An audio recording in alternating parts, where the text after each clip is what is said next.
आंचलिक पाणीपाग विज्ञान केन्द्र पक्षर एक बड़ खबर सामना को आसी आसंता 24 घंटा मध्य आउ एक लघुचाप सृष्टि हो पारे। भारतीय पाणीपाग विभाग पक्षर एहारी मध्य आउ एक बड़ खबर सामना को आसी आउ एक लघुचाप आसुवा नहीं चेतावनी दि जाइए।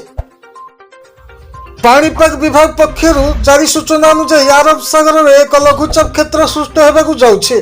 मालदीप पाखापाखी अंचल एक लघुचाप क्षेत्र सृष्टि होबार संभावना रही। प्रभाव में दक्षिण भारत विभिन्न स्थान में प्रबल अति प्रबल वर्षा होबार संभावना रही। सहित किसी स्थान में काल बैशाखी होगा नहीं पूर्वानुमान करिछि पाणीपाग विभाग। आईएमडी पूर्वानुमान जाई अरब सागर में एक चक्रवात बलय सृष्टि हो पारे।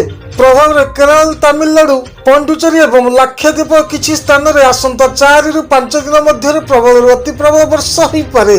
तेबे लघुचाप क्रमे बात्या रूप नेब कि नहीं से नहीं कौन सूचना देछि पाणीपाग विभाग। लघुचाप क्षेत्र सृष्टि होगा पर अधिक अपडेट देव पाणीपाग विभाग। तेबे संभाव्य लघुचाप ओडिशा उपरे प्रभाव पकाइब कि नहीं से नहीं पूर्वानुमान सुधा कही हेब नहीं। परवर्ती समय रे ए नहीं अपडेट देव पाणीपाग विभाग। सूचना जे बात्या मिग्जम प्रभाव रे तमिलनाडु और आंध्र प्रदेश उपर विशेष प्रभाव अनुभूत होइथिला। ओडिशार किछि स्थान रे देखिବାକୁ मिलिथिला बात्यार प्रभाव। मालकानगिरी कोरापुट रायगड़ा गजपति और गंजाम जिल्ला रे किछि स्थान रे वर्षा होइथिला। जदि एही परि वीडियो देखिବାକୁ चाहछन्ती हम चैनल सहित जोड़ी होई रहंतु एवं चैनल को सब्सक्राइब करी बेल आइकन को दबाई रखंतु। नमस्कार, धन्यवाद।